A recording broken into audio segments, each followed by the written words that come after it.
ద్వారంపై వైకుంఠ ఏకాదశి శోభ ఉట్టిపడింది. తెల్లవారుజాము నుంచే భక్తులు ఆలయాలకు క్యూ కట్టారు.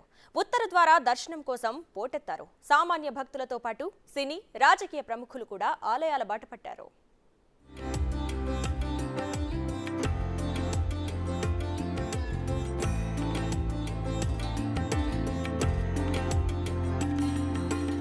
తెలుగు రాష్ట్రాల్లో ముక్కోటి ఏకాదశి సందర్భంగా ఆధ్యాత్మిక శోభ సంతరించుకుంది. ప్రధాన ఆలయాల్లో భక్తుల సందడి నెలకొంది. చిన్న పెద్ద అనే తేడా లేకుండా ఆలయాలన్నీ భక్తులతో కిటకిటలాడాయి. తెల్లవారుజాము నుండే స్వామివారికి ప్రత్యేక పూజలు నిర్వహించి తమ మొక్కులు చెల్లించుకున్నారు.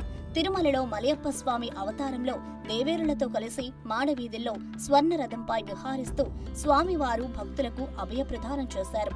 శనివారం వేకువజామున 1:30 అర్చకులు శాస్త్రోక్తంగా శ్రీవారి ఆలయానికి పక్కనే ఉన్న వైకుంఠ ద్వారాన్ని తెరిచారు.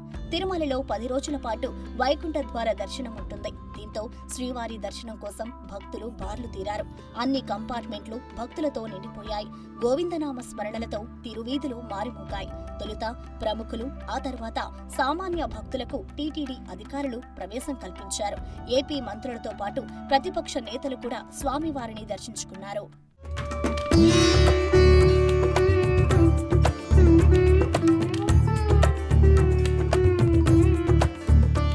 భక్తుల జయ జయధ్వానాలు, మంగళ వాయిద్యాలు, వేద మంత్రాల నడుమ భద్రాద్రి రామయ్య ఉత్తర ద్వారంలో దర్శనమిచ్చారు. బంగారు గరుడ వాహనంపై రామయ్య, స్వర్ణ గజవాహనంపై సీతమ్మ తల్లి, పసిడి హనుమత్ వాహనంపై లక్ష్మణస్వామి విహారించారు. అర్ధరాత్రి దాటిన తర్వాత వైకుంఠ ఏకాదశి ప్రయుక్తంగా భక్త రామదాసు పేరిట స్వామివారికి ప్రత్యేక అభిషేకం జరిగింది.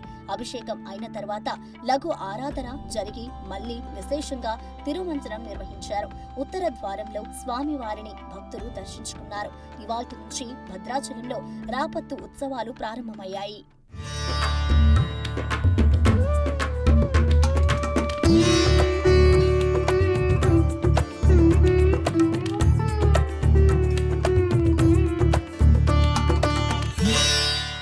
యాదాద్రి లక్ష్మీ నరసింహస్వామి ఆలయంలో కూడా వైకుంఠ ఏకాదశి వేడుకలు ఘనంగా జరిగాయి.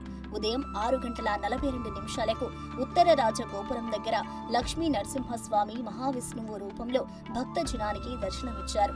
ఉత్తర ద్వారం గుండా స్వామివారిని దర్శించుకోవడానికి స్థానికులతో పాటు ఇతర ప్రాంతాల నుంచి భక్తులు తరలివచ్చారు. వైకుంఠ ద్వారం ద్వారా దర్శనమిస్తుండటంతో భక్తుల నరసింహ నామస్మరణతో ఆలయ తిరువీధుల మార్మోగాయి. దర్శనానికి 5 గంటలకు పైగా సమయం పట్టింది.